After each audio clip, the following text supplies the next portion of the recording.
Bonsoir, voici l'analyse technique du 11 juin en clôture. Alors ce que je craignais est arrivé, donc la figure qu'on avait cherché à voir avec un mouvement baissier s'est vraiment produit, bien que nous sommes allés chercher un point haut. Alors ici, donc si alors, attendez, je vais rendre plus clair le dessin et je vais l'agrandir.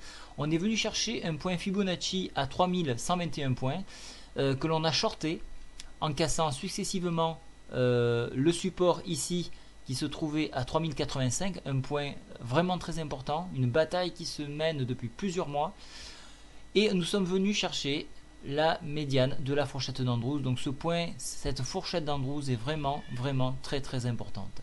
Alors, nous finissons plus bas que hier, hein, enfin que vendredi. Donc voilà pourquoi nous avons une bougie rouge. Hein. Alors qu'est-ce qui va se passer? Nous finissons au plus bas. Qu'est-ce qui va se passer? Alors là, ça devient très problématique. Si nous enfonçons la médiane de la fourchette d'Andrews, on ira très vite tester la MM20 sur 3028 points et en enfoncement, on cherchera à enfoncer donc la MM7 sur 3015. Et là, ça nous ramènera inexorablement vers le support majeur à 2988 points. Voilà, ça c'est un scénario qui est de plus en plus crédible. Alors l'Espagne a fait peur.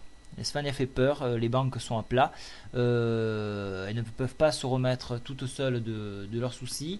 Le problème c'est que nous devons venir les aider, et donc si nous venons les aider, nous aussi, nous nous mettons en difficulté. Et ça se voit au niveau des bons qui ont été faits, donc ça augmente un petit peu, ça devient de plus en plus cher pour la France. C'est pas énormément plus cher, mais on commence à avoir des premiers signes. Donc faites très attention. Au niveau des indicateurs techniques, on n'a pas de signe de baisse pour l'instant. Au niveau du stochastique, on voit qu'on a accusé un petit peu le coup, mais bon, le signal reste toujours haussier. Par contre, le CCI repasse proche du surachat. Donc, on va trop vite, on veut monter vite, et forcément, si on va trop vite, on tombe. Voilà, donc ça, c'est ce que je dis à mon petit. Alors, on peut voir au niveau du calendrier économique, donc quelques points importants à relever pour demain. Alors, le Portugal, ça fait très longtemps qu'on n'en a plus parlé. Ça va être le moment de s'y réintéresser. Donc, on regardera l'IPC du Portugal à 11 heures. Alors, la statistique française, je pense pas qu'elle ait vraiment un réel impact. Faudra regarder alors. Oui, il y a des statistiques qui arrivent à 14 heures. Alors je préfère celle-ci. Celle-ci à 14h30, l'indice des prix de l'importation sera important et donnera un bon sens de marché. Alors là ça va être catastrophique, mais malheureusement ça sera pour ceux qui travaillent sur le CFD, donc ça se passera après la clôture.